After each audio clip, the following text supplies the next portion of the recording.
Welcome to the Art of Learning. I'm Josha Waitzkina.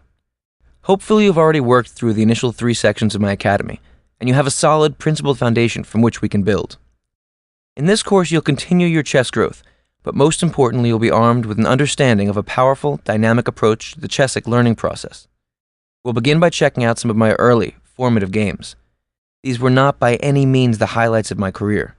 In fact, we'll be revisiting some of my worst games, painful losses, comebacks from terrible mistakes, a kid just barely hanging on. But they were life experiences that taught me critical lessons. By showing you some of my most vulnerable moments, I hope to humanize the road to chess mastery. I, like you, started from square one. In the second half of the course, we'll continue to address critical learning principles, and I'll introduce you to some classic masterpieces, epic chess battles played by some of the most important figures in the history of the game. Learning from the greats of old is a fascinating and beautiful part of the chess experience, and I hope to open that door for you. As we explore the ideas of this course, you may want to dig deeper into the broader application of some of the themes I discuss.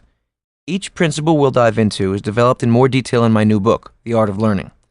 Studying this material and the book side by side will definitely heighten your experience. Okay, my central idea in this academy is to prepare you for the road ahead by arming you with key learning principles that will greatly accelerate your growth curve and that will help you avoid some of the pitfalls ahead. In order to begin that process, we need to break down the barrier between chess and life. So let me ask you a few questions. Are you a creative person?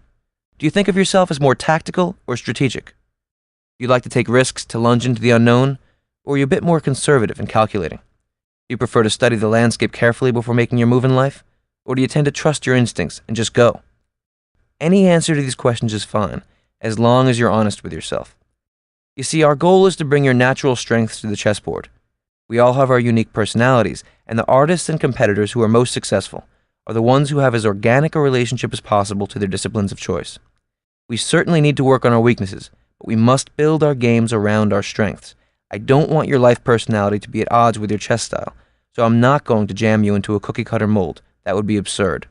In my experience in a lifetime of chess and martial arts competition, when I was being true to myself, I've shined. When I felt like I was smashing into a wall, it was when I was trying to force myself against my natural grain. So in that spirit, let's begin.